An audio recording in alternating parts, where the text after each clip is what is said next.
the wrist stamp that wouldn't wash off, the night the afterparty wrote my name. At 9:16 p.m., I turned off the tap and the ink didn't fade. It was stamped along the inside of my partner's wrist like a small decision that expected to be forgiven. A rectangle, a crescent, two letters stylized into a logo I didn't recognize, VY, and underneath in microtype after. He told me it was from the rap party that the club uses invisible ink, that it was already almost gone. It was. It was dark as truth under halogen. I pressed my thumb across the shape and felt the skin warm under mine as if the stamp could hear me thinking. Mason had left at 8 with the kiss you give a life you expect to be exactly where you put it down. Wrap toast, he'd said, two words that make celebration sound like minutes in someone else's calendar. Notes with Raphael after. Don't wait. Raphael is sound design. He carries microphones like small confessions and makes silence feel like help. The cinnamon thing in the oven pretended to be a plan. The apartment's light climbed the wall in tidy squares and refused to narrate me. 20 minutes later, my phone lit with a text the way rooms sometimes light with pity. "Thanks for visiting VY after," it chirped, as if we'd both had fun. "Your tab is closed. Come back soon." Beneath it, a link glowed with the same logo as the stamp.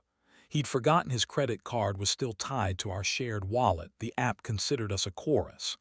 The line item read, "Private room 4, 9:30:11:00 p.m. Host, Raf." I didn't text back. The distance between a thumb and a decision is a cliff when it's already late.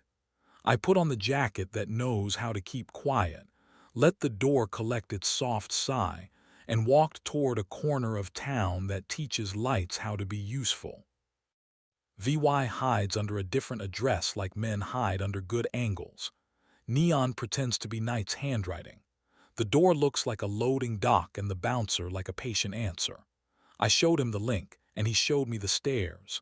The music blooming up through concrete, the bass inventing a second heartbeat I didn't ask for. Inside, red light made everyone beautiful in the ways they could afford. The main room was full of the kind of laughter you can't get wrong if you pay the cover. A host in black pointed me down a narrow hallway where the important parts of nights are negotiated. Door number 4 had a small, soft window like a secret that wanted to be seen but not believed.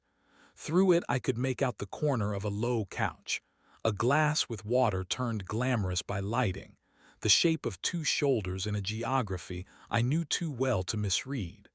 I lifted my hand toward the handle. I let it fall. I walked past the door to a small service landing where air knows how to be neutral. He found me there because that's the kind of algorithm love is. Mason stepped out with his jacket off, shirt open one notch beyond daylight. His mouth tried for reasonable. Behind him, Raphael paused in the doorway with the competence of furniture. He didn't apologize. He didn't audition. He let the light be the shoulder he leaned on. "Evan," Mason said, my name with the softness of a receipt. "Your stamp still believes in you," I said, because jokes are the leash I use to keep panic from bolting. I lifted my thumb and the logo looked back, unrepentant. "And your card thinks we had a wonderful evening." He glanced toward the ceiling corner where cameras pretend to be plants. "Not here," he said. He tilted his head toward the emergency exit at the far end of the hall, the one that opens onto a small balcony with more exhaust than skyline. "There's air." The balcony was a metal rectangle attached to the building's lungs. Ductwork hummed like anxious crickets. The street below rehearsed being complicated without us. I put my palms on the cold rail and didn't pull them back. The ink on his wrist kept not becoming memory.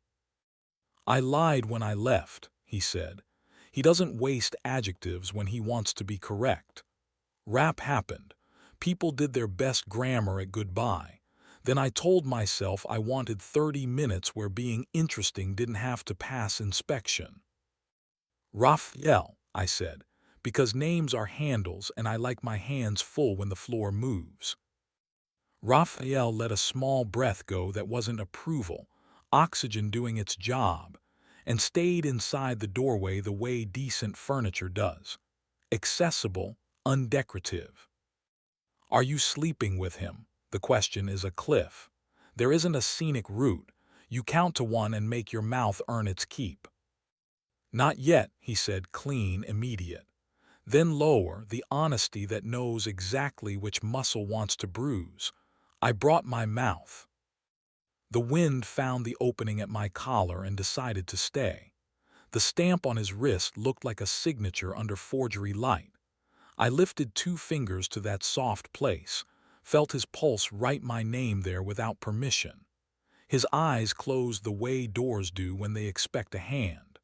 Under my palm, at the small of his back, heat gathered the way good arguments do, quiet, ready. You like wanting that proves something kindness can't, I said. I didn't make it cruel. Cruelty is a lazy substitute for precision. You treat intimacy like a sport and honesty like off-season training. You like to coach, he said. One corner of his mouth attempted a bad idea and failed politely, which is unfair and also why we still have furniture. What do you want? I asked. Now not the apology you drafted for daylight. He stepped into that inch that becomes a lie if you keep it too long. Heat crossed cotton the way a city crosses a bridge at midnight. He spoke close enough that punctuation found my lower lip. I want to go home, he said.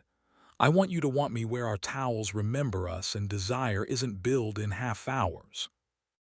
Behind us, a new chorus rose from the room and forgot its own words. That kind of accident is a kind of honesty. Raphael's silhouette softened itself into absence, which is the smartest thing a third person can do without adding to the bill. I lifted Mason's chin with the same 2 fingers and kissed him. Not hunger first, but relief. Relief is the kind of appetite you can walk across a city with. He leaned into it like a debt that finally liked its math. The stamp pressed against the inside of my wrist and learned my pulse, then told on both of us. The metal railing drew a small half-moon into his spine he'd rediscover in our shower tomorrow. The air pretended to mind its own business, which is all I ask of weather. I stopped before the balcony could pretend to be a witness. He kept his forehead near mine because punctuation does a better job than grammar when the wind is involved. We left by the unimportant staircase and passed a bouncer who did not ask me to define anything. Outside, the night declined to take sides. I respected it more for that. At home, the cinnamon had performed loyalty beyond the call of sugar. We ate it at the counter with our fingers because forks would have lied. He leaned into me with that posture that means he wants to be moved and is trying to be kind about it. I slid my palm under his shirt and found heat like an address that still has our names on the mailbox. He tipped into my hand like gratitude. We were careful in bed, not the kind of careful that kills heat, the kind that knows where to fold it. He knows where to set his palm on my ribs so the rest of me turns without issuing a press release.